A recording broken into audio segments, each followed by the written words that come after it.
Hello students, आज के इस वीडियो लेक्चर में हम relationship between marginal utility and price study करेंगे। यहाँ पे हम डिस्कस करेंगे कि कैसे है ना ये जो रिलेशनशिप बिटवीन मार्जिनल यूटिलिटी है वो एंड प्राइस है वो है ना law of diminishing marginal utility को कैसे एक्सप्लेन करता है अंडरस्टैंड करने में, और उसके बेसिस पे किस तरीके से लॉ ऑफ डिमांड मतलब कैसे है ना कंज्यूमर्स जो रैशनल कंज्यूमर होते हैं वो कैसे डिसीजन मेकिंग लेंगे किसी भी प्रोडक्ट को परचेस करने के लिए। तो उसको हम एग्जाम्पल के थ्रू, यहाँ पे एग्जाम्पल दिया हुआ है हमें, उसके थ्रू हम उसको स्टडी करेंगे। So it is a perfect example of practical application. Practical application मतलब रियल लाइफ में किस तरीके से कंज्यूमर्स अपनी किसी भी प्रोडक्ट को लेके किस तरीके से डिसीजन मेकिंग करते हैं depending on the marginal utility and price by comparing both. So यहाँ पे इसका मतलब इन सिंपल अगर मैं आपको बोलूं तो मतलब है ना कोई प्रोडक्ट कितना सेटिस्फेक्शन किसी कंज्यूमर को देने वाला है उसके कंपेयर में जिसके लिए वो पेमेंट कर रहा है, तो उसका कंपैरिजन, तो जितना ज़्यादा उसको मार्जिनल यूटिलिटी मिलेगी कंपैरेटिव टू प्राइस से ज़्यादा मार्जिनल यूटिलिटी मिलेगी, तो इसका मतलब है ना वो उस प्रोडक्ट को खरीदने में इंटरेस्टेड रहेगा। और जहाँ पर उसकी मार्जिनल यूटिलिटी डिक्रीज होने लगेगी उसके प्राइस से, द पेमेंट वो जो करने वाला है प्रोडक्ट को खरीदने के लिए, तो फिर वहां पर वो उस प्रोडक्ट को स्टॉप कर देगा खरीदना। खाली जहां तक वो दोनों इक्वल है वहां तक वो फिर भी एक बार सोचेगा। अगर कुछ it depends on the intensity of want कि उसकी रिक्वायरमेंट के हिसाब से भी डिपेंड करता है, राइट। तो अगर उसको पेमेंट करना है, उसको प्राइस देना है, उसको पैसा खर्च करना है, तो वो तभी खर्च करेगा जब उसको मैक्सिमम मार्जिनल यूटिलिटी उससे रिसीव होगी उस पर्टिकुलर प्रोडक्ट से। अदरवाइज वो उसका अपना डिसीजन वापस ले लेगा किसी प्रोडक्ट को खरीदने के लिए। तो इसमें हम अंडरस्टैंड करेंगे with the help of the example. तो यहाँ पर डिमिनिशिंग मार्जिनल यूटिलिटी का लॉ का एप्लीकेशन किस तरीके से यूज किया जाता है रियल लाइफ में, तो उसके बारे में डिटेल में यहाँ पे to understand the relation it is essential to convert. इसको अगर हमें अच्छे से समझना है तो हमें क्या करना पड़ेगा, मार्जिनल यूटिलिटी को हमको इन टर्म्स ऑफ मनी कन्वर्ट करना पड़ेगा, उसको भी पैसे के टर्म में उसको चेंज करना पड़ेगा, कन्वर्ट करना पड़ेगा, so that it can be compared with the market price. तो उसी के बाद में हम है ना उसको मार्केट प्राइस से कंपेयर कर सकते हैं, राइट। क्योंकि जैसे कि हमने भले ही है ना कार्डिनली इकोनॉमिस्ट लोगों ने मार्जिनल यूटिलिटी को स्टडी किया होगा, लेकिन ये है ना कार्डिनल ये नहीं होता है।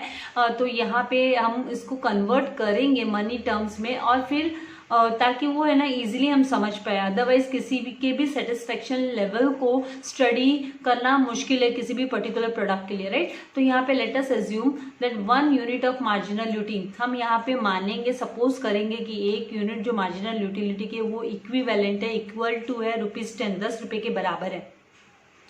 एक यूनिट मार्जिनल यूटिलिटी का एक यूनिट 10 रुपए के बराबर है। और यहाँ पे मार्केट प्राइस पर, ये इमेजिनरी जस्ट एग्जांपल है आपको अंडरस्टैंड करने के लिए, तो market price per unit of x, एक पर्टिकुलर सिंगल यूनिट एक्स की यूनिट कंज्यूम करने के लिए हमें 50 रुपया मार्केट प्राइस देना है। तो इस तरीके से इस एग्जाम्पल को लेते हुए यहाँ पे टेबल में दिया हुआ है, टेबल 2.3 में आपके टेक्स्ट बुक की, अभी तो टेक्स्ट बुक्स भी मार्केट में आ गए हैं। अगर अभी तक आपने टेक्स्ट बुक्स नहीं खरीदे हैं तो प्लीज टेक्स्ट बुक्स खरीद लीजिए, क्योंकि आपको खुद को जब आप स्टडी करोगे वीडियो देखने के बाद में तो हार्ड कॉपी आपके हाथ में ज्यादा होगी तो वो ज्यादा अच्छा होगा, राइट। तो आपको आइज पे इफेक्ट नहीं होगा, आप अपने आइज का भी केयर कर सकते हो, राइट। तो यहाँ पे अभी ये टेबल 2.3 दिया हुआ है, तो वहाँ पे नंबर ऑफ यूनिट्स दिए हैं, मतलब number of units, first unit, second unit, third unit, fourth, 5, 6 अगर यूज करते हैं। और यहाँ पे मार्जिनल यूनिट्स ऑफ एक्स के मार्जिनल यूनिट्स दिए हुए हैं, मतलब यहाँ पे एक्स कितने मार्जिनल यूटिलिटी रिसीव होती है एक्स प्रोडक्ट को कंज्यूम करने पे। तो यहाँ पे जब सबसे फर्स्ट यूनिट कंज्यूम किया जाता है तो उस वक्त है ना 10 यूनिट्स का मार्जिनल सेटिस्फेक्शन मिलता है। उसके बाद में अभी 10 यूनिट का मार्जिनल सेटिस्फेक्शन मिलता है। सेकेंड कमोडिटी को यूज करने पे सेकेंड उसके लिए 8 यूनिट्स ऑफ सेटिस्फेक्शन मिलता है। सेवेंथ के लिए यहाँ सॉरी थर्ड इसके लिए यूनिट के लिए 7 यूनिट्स का सेटिस्फेक्शन मिलता है। 5 या फोर्थ आइटम के लिए, फोर्थ अगर आप यूनिट कंज्यूम कर रहे हो, राइट, यूनिट्स ऑफ एक्स आप कंज्यूम कर रहे हो तो आपको 5 मार्जिनल यूटिलिटी का सेटिस्फेक्शन मिलता है, एंड 5th यूनिट कंज्यूम करने पे 3 का सेटिस्फेक्शन, एंड 6th पे 1 का। अब यहाँ पे जैसे एग्जांपल में बोला कि इसको अच्छे से बेटर अंडरस्टैंड करने के लिए हम इसको कंपेयर जब करेंगे प्राइस के साथ, मार्जिनल यूटिलिटी को यहाँ पर हम प्राइस के साथ, मार्केट प्राइस के साथ कंपेयर करेंगे, तो यहाँ पे जब तक है ना मार्जिनल यूटिलिटी ज़्यादा होगी, मोर होगी मार्केट प्राइस से, तब तक है ना वो कंज्यूमर सेटिस्फाइड है और वो प्रोडक्ट को बाय करने के लिए उसको कोई उसको कोई भी टेंशन नहीं होगा, उसके कोई कंफ्यूजन नहीं होगा, और विलिंगली उसको परचेस कर सकता है। तो उसी के बारे में यहाँ पे अभी आपको marginal utility in terms of money दिया हुआ है 3rd रो में, कि यहाँ पे first 1 unit is equals to ₹10 है, 1 यूनिट इज इक्वल्स टू ₹10 है। तो यहाँ पे ये जो 10 यूनिट्स दिया हुआ है, तो 10 यूनिट्स को जब हम मल्टीप्लाई बाय करेंगे ₹10 के, तो यहाँ पे 100 मार्जिनल यूटिलिटी रिसीव हो रही है एक्स प्रोडक्ट को कंज्यूम करने में। एक्स प्रोडक्ट को कंज्यूम करने पे मार्जिनल यूटिलिटी कितनी रिसीव हो रही है इन टर्म्स ऑफ मनी, तो ₹100 की मार्जिनल यूटिलिटी मिल रही है, ठीक है। और जब वो सेकेंड यूनिट कंज्यूम कर रहा है, एक्स का सेकेंड यूनिट कंज्यूम कर रहा है, तो उस वक्त सेकेंड यूनिट पे उसको मार्जिनल यूटिलिटी है वो 8, मार्जिनल यूटिलिटी उसको कितना रिसीव हो रहा है, उससे कितना सेटिस्फेक्शन मिल रहा है, तो वो 8 यूनिट्स का मिल रहा है। तो इस 8 यूनिट्स को हम कन्वर्ट करेंगे जब ये मनी में, तो जैसे कि 1 unit of marginal utility is equals to what, ₹10, तो यहाँ पे 8 मल्टीप्लाई बाय हम ₹10 करेंगे तो 80, तो मतलब ₹80 का सेटिस्फेक्शन मिल रहा है उसको, ₹80 इन टर्म्स ऑफ मार्जिनल यूटिलिटी को हमने इन टर्म्स ऑफ मनी कन्वर्ट किया, तो ₹80 का उसको सेटिस्फेक्शन मिल रहा है। और अब यहाँ पे जब आप देखोगे तो मार्केट प्राइस की बात कर रहे हैं, तो मार्केट प्राइस एक एक्स का कंजम्पशन करने के लिए, यूनिट ऑफ एक्स कंज्यूम करने के लिए ₹50 मार्केट प्राइस देना है। अभी मार्केट प्राइस सब यहाँ पे सारे पूरे एग्जाम्पल में 6th यूनिट तक यहाँ पे जो मार्केट प्राइस है वो कांस्टेंट रहने वाला है, सेम रहने वाला है, राइट। तो यहाँ पे हमको मार्जिनल सेटिस्फेक्शन कितना मिल रहा है उसके बारे में हम स्टडी कर रहे हैं, कि वो जब तक उसको सेटिस्फाई कर रहा है अगर कोई प्रोडक्ट, उसकी मार्जिनल यूटिलिटी है, तब तक कंज्यूमर वो प्रोडक्ट बाय करने के लिए रेडी होगा। तो यहाँ पे फर्स्ट इसमें ₹50 मार्केट प्राइस, और आप देखोगे कि ₹100 मार्जिनल यूटिलिटी, दैट मीन्स ये ₹100 मार्जिन रुपीज वाला हमने रुपीज में कन्वर्ट किया है, ये तो ₹100 marginal utility, that means it is more than the ₹50। तो यहाँ पे कंज्यूमर एकदम विलिंगली हैप्पीली बाय करना चाहेगा प्रोडक्ट को, उसको कोई टेंशन नहीं होगा, कोई कंफ्यूजन नहीं होगा। अभी सेकंड प्रोडक्ट पे यहाँ पे ₹80 हो जाता है marginal utility, and market price ₹50 है, तो यहाँ भी ठीक है, इट्स ओके। 80 जब मार्जिनल यूटिलिटी ₹80 का रिसीव हो रहा है और मार्केट प्राइस ₹50 का, that means ₹80 is more than ₹50। तो यहाँ पर भी कंज्यूमर, कोई भी रैशनल जो कंज्यूमर है उसको कोई ये परचेस करने में, कोई प्रोडक्ट को परचेस करने में कंफ्यूजन नहीं होगा। अभी 3rd यूनिट पे जब हम बात आते हैं तो यहाँ पे उसको 7 यूनिट्स का सेटिस्फेक्शन मिल रहा है, तो आप इसको मनी टर्म में कन्वर्ट करें तो 7 मल्टीप्लाई बाय ₹10 करना है आपको, तो ₹70 आया।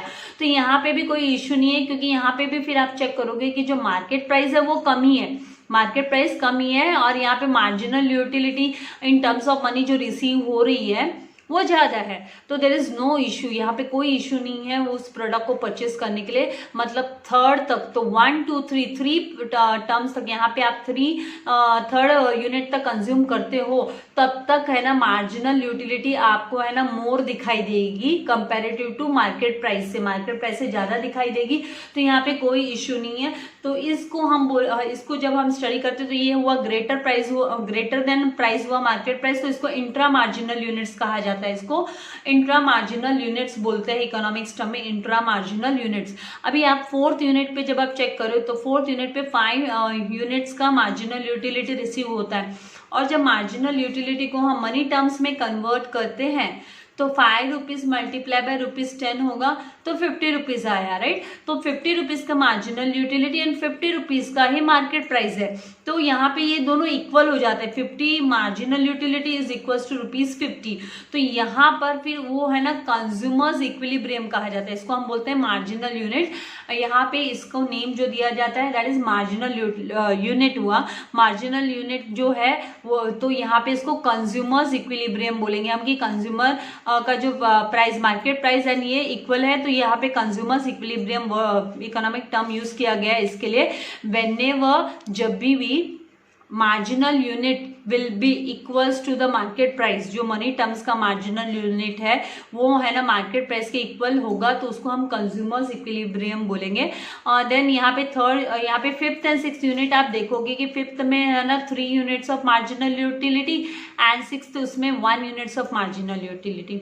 तो यहाँ पे इन टर्म्स ऑफ मनी हम 10 रुपये के में कन्वर्ट करेंगे, मल्टीप्लाई बाय 10 करेंगे, 1 unit is equals to 10 rupees लिया है एग्जाम्पल, राइट। तो 30 रुपीज आ जाएगा, तो 30 रुपीज का मार्जिनल यूटिलिटी रिसीव होता है। तो यहाँ पे 30 मार्जिनल यूटिलिटी है और ये जो मार्केट प्राइस है वो ₹50 है। तो यहाँ पर है ना market price is more than marginal utility. तो यहाँ पर जैसे ही कंज्यूमर आएगा तो वो सोच में पड़ जाएगा कि अरे जिस प्रोडक्ट को खरीदने में मुझे सेटिस्फेक्शन मिलने वाला नहीं है, ज़्यादा मुझे पैसे ज़्यादा देने पड़ेंगे, मुझे पेमेंट ज़्यादा करना पड़ेगा, मैं सेटिस्फाई नहीं हूँ उस प्रोडक्ट से, तो फिर मैं क्यों खरीदूँ। तो यहाँ पे वो सोच में पड़ जाएगा, रैशनल कंज्यूमर होगा, वो नहीं परचेस करेगा उस प्रोडक्ट को, राइट। तो यहाँ पे जब भी मार्जिनल यूटिलिटी मार्केट प्राइस से कम आ जाती है तो फिर उस केस में उसको सोच में पड़ जाता है, कंज्यूमर नहीं परचेस करेगा, क्योंकि वहाँ पे उसके पास फिर कोई अदर ऑप्शन वो ढूंढने निकल जाएगा कि वो दूसरा ऑप्शन देखेगा। फिर नेक्स्ट यहाँ पे आप देखोगे सिक्स्थ वाले में 1 units of marginal utility receive हो रहा है, तो 1 मल्टीप्लाई बाय ₹10 हमने रुपीज में कन्वर्ट किया। तो यहाँ पे और मार्केट प्राइस तो 50 रुपीज है, तो अगेन है ना मार्जिनल यूटिलिटी काफी कम हो जाती है। किसी प्रोडक्ट को खरीदने पर 50 रुपया खर्च करने पर हमको जो मार्जिनल यूटिलिटी रिसीव होती है उस प्रोडक्ट से वो बहुत लो है, तो फिर यहाँ पे कंज्यूमर इसको परचेस करना नहीं चाहेगा, वो पे नहीं करना चाहिए, बिकॉज उसको ज्यादा पे करना पड़ेगा, ही हैज टू पे मोर, उसको ज्यादा पे करना है तो वो उसके लिए सोचेगा कि नहीं मुझे नहीं लेना है, मैं क्यों ज्यादा पे करूँ अननेसेसरी, राइट। तो ये जो है ना फिफ्थ एंड सिक्स्थ यूनिट है, इसको हम बोलते हैं कि एक्स्ट्रा मार्जिनल यूनिट्स, इसको बोला जाता है कि एक्स्ट्रा मार्जिनल यूनिट्स। तो यहाँ पे इस तरीके से ये टेबल को हमने देखा कि किस तरीके से ये प्राइसेस, आई होप आपको ये समझ में आ रहा है कि किस तरीके से है ना यहाँ पे market price and marginal utility जो in terms of money convert करने के बाद में जब हम कंजम्पशन को कंपेयर करते हैं तो हम उसको परचेस करना चाहेंगे किसी प्रोडक्ट को या नहीं। तो ये जो टेबल 2.3 है वो एक्सप्लेन करता है मार्जिनल यूटिलिटी एंड प्राइस को। और यहाँ पे जो टेबल में बोला कि स्टार्टिंग में आपको यही एक्सप्लेनेशन यहाँ पे नीचे दिया हुआ है, जो मैं आपको टेबल रीड करते करते बता चुकी, फिर भी एक रिपीटेशन कर देती हूँ कि टेबल क्या बता रहा है कि a consumer starts buying units of a commodity x for his consumption, अपने कंजम्पशन के लिए वो एक्स यूनिट्स को बाय करना स्टार्ट करता है, और वन आफ्टर दी अदर जैसे जैसे वो है ना कंजम्पशन इंक्रीज करता है, एक के बाद दूसरा, दूसरे के बाद तीसरा, right, one after the other, right. तो अभी यहाँ पे आपको है ना आपने एज्यूम करना है कि यहाँ पे लैप्स ऑफ टाइम नहीं होना चाहिए, मतलब यहाँ पे ना गैप नहीं होना चाहिए, सक्सेसिवली वो उसको यूज कर रहा है कंटिन्यूसली, हाँ, विदाउट गैप, राइट। तो यहाँ पे marginal utility which is added to his stock, वो जो मार्जिनल यूटिलिटी ऐड होते जाती है उसके स्टॉक को, वो डिमिनिश होते जाते, गोज ऑन डिमिनिशिंग, वो कम कम होते जाती है। Law of diminishing marginal utility हमने स्टडी किया है, तो वो कम कम होते जाते, विद एवरी सक्सेसिव यूनिट है ना उसकी मार्जिनल यूटिलिटी वो रिड्यूस होते जाती है, डिक्रीज होते जाती है, कम होते जाती है। तो उसी को बोला गया है कि विद फर्दर यूनिट कंज्यूम, जैसे वो और एक्स्ट्रा यूनिट कंज्यूम करेगा तो उसकी मार्जिनल यूटिलिटी गिरते जाएगी। और एक समय ऐसे भी आता है कि वो जीरो एंड माइनस, वो भी हमने है ना स्टडी किया है, right, total utility and marginal utility के एग्जाम्पल में, रिलेशनशिप में। अभी यहाँ पे when marginal utility is converted in terms of money, हम मनी के टर्म में उसको कन्वर्ट करते हैं तो one can easily compare it with market price, तो कोई भी इजीली मार्केट प्राइस से कंपेयर कर सकता है। इसीलिए यहाँ पे हमने कन्वर्ट करके इसको एग्जाम्पल को स्टडी किया, रुपीज टर्म में कन्वर्ट किया, ठीक है। तो यहाँ पे अगर आप बोलते हो कि for first 3 units consumed, first पहले 3 यूनिट्स को जब कंज्यूम किया तो उसने he found, the consumer found that marginal utility in terms of money is greater than price paid, जो प्राइस उसको ₹50 पे करना है उससे ज्यादा है, मार्जिनल यूटिलिटी ज्यादा है। तो यहाँ पे देखिए आप देखोगे कि first, second and third unit तक उसकी जो मार्जिनल यूटिलिटी है, the marginal utility which he receives, वो जो रिसीव कर रहा है वो ज्यादा है कंपेरेटिव टू मार्केट प्राइस। फिर यहाँ पे नेक्स्ट आपको वही स्टेटमेंट फॉर्म में आपको लिखना है, राइट। तो यहाँ पे इस तरीके से नेक्स्ट फिर आप लिखोगे कि इसके बाद में मार्जिनल यूटिलिटी उसकी कन्वर्ट करने पे ज्यादा है, फिर ना उसके बाद में a rational consumer willingly buy, वो है ना खुशी से, अपने खुशी से वो बाय करना चाहेगा उस प्रोडक्ट्स को अप टिल थर्ड स्टेज तक वो बाय करना पसंद करेगा कि ठीक है, मुझे मार्जिनल यूटिलिटी जो सेटिस्फेक्शन लेवल है वो मेरा वो है ना, मैं जो पेमेंट कर रहा हूँ उससे काफ़ी ज़्यादा है, तो मुझे कोई इशू नहीं है परचेस करने में, since the benefit derive from is more than the price paid. Okay, उसके बाद वो जब चेक करता है at the fourth marginal utility, जब फोर्थ मार्जिनल यूटिलिटी पे चेक करता है तो मार्जिनल यूटिलिटी एंड प्राइस जो है वो इक्वल हो जाते हैं, इट बिकम्स इक्वल। जैसे हमने यहाँ पे एग्जांपल में देखा, यहाँ पे इक्वल हो जाते हैं, तो इक्वल होना मतलब वो ठीक है, फिर भी वो इक्वल है तब तक वो सोचेगा कि he can also think of buying fourth unit तक भी वो खरीदने की सोच सकता है कि ठीक है कोई बात नहीं, अगर उसको वो ले सकता है कि ठीक है इक्वल हो रहा है, कब कोई भी चीज़ है ना इक्वल हमको मिलती है, इक्वल सेटिस्फेक्शन हो रहा है, देना भी पड़ रहा है, जो 50 रुपीज़ वो इक्वल टू है मार्जिनल यूटिलिटी के, तो इक्वल टू आने तक ठीक है। जब इक्वल से डाउन होते जाता है, मतलब नेगेटिविटी में पहुंचने लगता है, डिसयूटिलिटी अराइज हो जाती है, जब डिससेटिस्फेक्शन अराइज हो जाता है, राइट, तो वहां पर कंज्यूमर सोचने लग जाता है कि मैं क्यों भाई ज्यादा पैसा दूं, जब मुझे ज्यादा पैसा देना है और फिर उसके बाद मुझे उसके बावजूद मुझे सेटिस्फेक्शन नहीं मिलने वाला है, तो व्हाई शुड आई पे। तो यहाँ पे ये केस आ जाने वाला है। तो in the case 5th and 6th units marginal utility derived is less, वो लेस होगी than the market price paid, तो मार्केट प्राइस पेड से वो ज्यादा होगी। तो यहाँ पे हमने देखा एग्जाम्पल में कि 30 मार्जिनल यूनिट है वो लेस है देन ₹50, तो ₹50 ज्यादा पड़ रहा है, तो ज्यादा देना पड़ रहा है। और सेम उसी तरीके से 6th यूनिट के टाइम पे भी 10 यूनिट मार्जिनल यूटिलिटी और ₹50 देना पड़ रहा है, तो उसको सेटिस्फेक्शन नहीं होगा, तो marginal utility derived is less than the market price, वो मार्केट प्राइस से लेस हो गई, तो rational consumer will not by further, वो आगे उसको पसंद नहीं करेगा वो परचेस करना, क्योंकि उसका एक बार उसकी इक्वलिटी तक खत्म हो जाता है। Further once the equality between marginal utility and price is establish, जब तक उसको फिर से इक्वल एटलीस्ट इक्वल सेटिस्फेक्शन नहीं मिलेगा तो फिर वो फर्दर कंजम्पशन बंद कर देगा, वो नहीं कंज्यूम करेगा उस प्रोडक्ट को। तो यहाँ पे अब आप इसको जब कंक्लूड करोगे, ये जो आपका टेबल है उसको कंक्लूड करोगे, आपको कंक्लूजन इस तरीके से लिखना होगा। आप कंक्लूड, पहले तो आपने इसको स्टडी किया, टेबल को रीड किया, अब उसको कंक्लूड करोगे फ्रॉम द फॉलोइंग। जैसे आप साइंस में कैसे कंक्लूड करते हो, आपका इन्फरेंसेस देते हो, राइट, आपने साइंस प्रैक्टिकल्स में जैसे किया है, तो वैसे ही आपको यहाँ पे इकोनॉमिक्स में भी करना है फ्रॉम द गिवन टेबल। अब तो आपको साइंस सब्जेक्ट नहीं पढ़ना है, देन टू, राइट, आपने जो 10th स्टैंडर्ड तक साइंस पढ़ा है तो आपने देखा है ना कि वहाँ पे आपको कंक्लूजन देना होता है किसी भी प्रैक्टिकल का। तो ये आप प्रैक्टिकली आप इसको स्टडी कर रहे हो एक तरीके से, राइट, कि प्रैक्टिकली इसके क्या इफेक्ट्स होंगे, तो फिर आपको इसका इन्फ्रेंसेस भी देना होगा, कंक्लूजन भी देना होगा, made with the reference to यहाँ पे मार्जिनल यूटिलिटी एंड प्राइस। तो आप बोलोगे कि first units which a consumer willingly buy, कौन से यूनिट्स बाय करना पसंद करेगा, units which a consumer willingly buys because marginal utility is greater than price.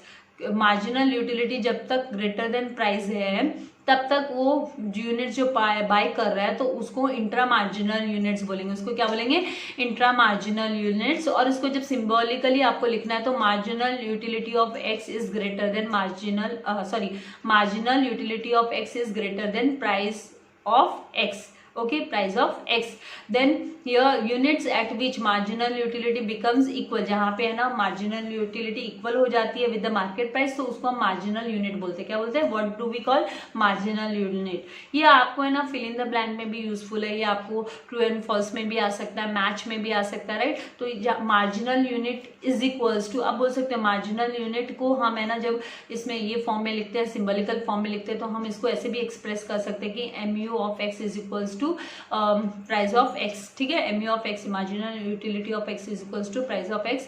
तो यहाँ पे इक्वल की बात आ गई, मतलब मार्जिनल यूनिट हो गई, इसको हम कंज्यूमर्स इक्विलिब्रियम भी कहते हैं। फिर थर्ड जो है आप इससे कंक्लूजन निकालोगे, इसको 3 पार्ट में आप डिवाइड कर दे रहे हो टेबल को, फर्स्ट सेकंड थर्ड तक आपका जो है वो क्या हुआ, इंट्रा मार्जिनल यूटिलिटी हुआ, क्या यूनिट्स हुआ, इंट्रा मार्जिनल यूनिट्स हुआ। फिर जो फोर्थ पार्ट है आपका, आपने सेकंड पार्ट 1 2 3 1 पार्ट हो गया, और सेकंड पार्ट में आपका क्या हुआ, इक्वल आया, तो कंज्यूमर्स इक्विलिब्रियम भी बोलते हैं हम इसको, और मार्जिनल यूनिट भी बोलते हैं। और थर्ड पार्ट में जब डिवाइड किया 5th and 6th, जहाँ पे है ना मार्जिनल यूटिलिटी है वो लो हो जाती है, कम हो जाती है, राइट, तो उसको हम बोलते हैं एक्स्ट्रा मार्जिनल यूनिट्स, उसको हम एक्स्ट्रा मार्जिनल यूनिट्स बोलते हैं। तो ये units which a rational consumer is not willing to buy, उसको खरीदना नहीं चाहेगा, and consume where he has to pay more then marginal unit, उसको क्योंकि उसको मोर देन मार्जिनल यूनिट अगर पे करना पड़ रहा है तो उसको हम एक्स्ट्रा मार्जिनल यूनिट्स बोलते हैं। और उसको सिंबॉलिकली मैथमेटिकली उसको एक्सप्रेस किया जाता है, mu of x is less than P of x, price of x, ठीक है। तो इस तरीके से यहाँ पे ये आपको देखो, यहाँ पे टैक्टिकली आपको लिखना है। पहले तो आप टेबल को एक तरीके से रीड करके दे रहे हो, फिर उसका आप इन्फ्रेंसेस दे रहे हो, राइट। तो बात वही है, उसको दो तरीके से आपने एक्सप्रेस करके दिया। एक तो पहले टेबल को स्टडी करते हुए, फिर उसको टर्म्स दिया है, उसको एक वर्ड दिया है, टर्म दिया है, कंसेप्ट दिया है कि दिस कंसेप्ट इंटरमार्जिनल कंसेप्ट। अगर आपको ऐसे जैसे इस तरीके से आ गया कि आइडेंटिफाई द कंसेप्ट, तो यहाँ पे units which a consumer willingly buys because marginal utility is greater than price, तो आप इसको बोलोगे मार्जिनल इंटर मार्जिनल यूनिट्स है। तो इस तरीके से कंसेप्ट्स को लिखने में आपको ये हेल्प करेगा। यहाँ पे अभी 10 रैशनल कंज्यूमर, तो यहाँ पे कोई भी रैशनल कंज्यूमर है जो समझदार जो बायर है, वो क्या करेगा, वो जब तक इक्विलिब्रियम मिल रहा है, उसको इक्वल मिल रहा है सेटिस्फेक्शन उसके प्राइस से, तब तक वो परचेस करेगा, उसके बाद में वो नहीं करेगा। सो दिस रिलेशनशिप बिटवीन, तो ये जो है ना मार्जिनल यूटिलिटी एंड प्राइस का जो रिलेशनशिप है, ये क्या करता है, ये आपको ये है ना प्रिपेयर करता है, एक रास्ता तैयार करता है फॉर लॉ ऑफ डिमांड। मतलब जहाँ पे है ना प्राइजेस, कोई भी कंज्यूमर है ना with the help of law of demand, जितनी उसकी इंटेंसिटी ऑफ वांट होगी उतना ही वो उस प्रोडक्ट को बाय करने की इच्छा रखेगा, उसको परचेस करेगा, और उतनी ही उसको मार्जिनल यूटिलिटी मिलेगी, उतना ही सेटिस्फेक्शन लेवल उसका हाई होगा। तो ये जो है ना relation between marginal utility and price है, वो एक वे रोड मैप तैयार करता है, प्रिपेयर करता है टू बाय एनी प्रोडक्ट, ठीक है। तो ये रियल लाइफ में हम लोग इसको इस तरीके से, जब तक अपने को सेटिस्फेक्शन मिल रहा है, आप भी जानते हो मैं भी जानती हूँ, हम वही प्रोडक्ट खरीदना पसंद करते हैं जो हमको high level of satisfaction provide करते हैं, राइट। अगर जहाँ पे हम भले वो नेसेसिटी वाली थिंग हो, वो भले वो हमारे जस्ट हम हमारे चॉइस के लिए ले रहे हो, हम प्लेजर के लिए ले रहे हो, लेकिन वो तब तक हम उसके लिए पेमेंट करना पसंद करेंगे, राइट। तो यहाँ पे एक लेवल होता है ना। यहाँ पे डू यू नो, आपको just for knowledge you should know कि 2 इंग्लिश इकोनॉमिस्ट जैसे J.R. हिक्स एंड ये जो R.G.D. एलन है, ये दोनों क्या है, मेन एक्सपोनेंट्स है इंडिफरेंस कर्व के। ये इंडिफरेंस कर्व मेथड भी क्या होता है, ये एक ग्राफ होता है जो मतलब ये जो है वो क्या करता है, ये डिराइव करता है कि और सारे के सारे रूल्स एंड रेगुलेशंस को डिराइव करता है कि अबाउट द कंज्यूमर्स डिमांड, की कंज्यूमर कौन से प्रोडक्ट को बाय करना पसंद करेगा, उसकी डिजायर्स के हिसाब से वो किसमें कार्डिनली यूटिलिटी एनालिसिस के थ्रू वो कैसे डिसीजन लेगा किसी प्रोडक्ट को स्टडी करने में। तो इसको हम आगे फर्दर लेसन्स में इसको स्टडी करेंगे डीपली।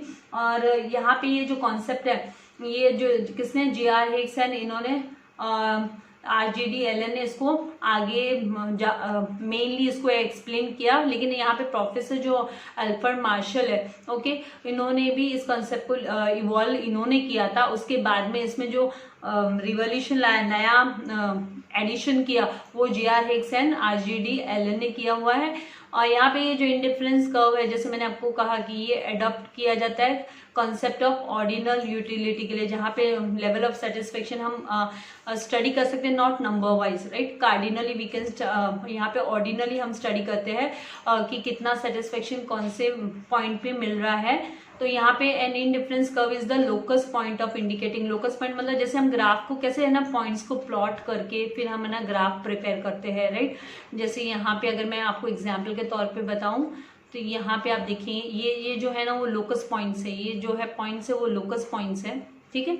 और हम इनको जब ज्वाइन करते हैं तो हमें इसकी कर्व मिलती है, मार्जिनल कर्व हुई, राइट, हमको कर्व रिसीव होती है, राइट। तो यहाँ पे हम ये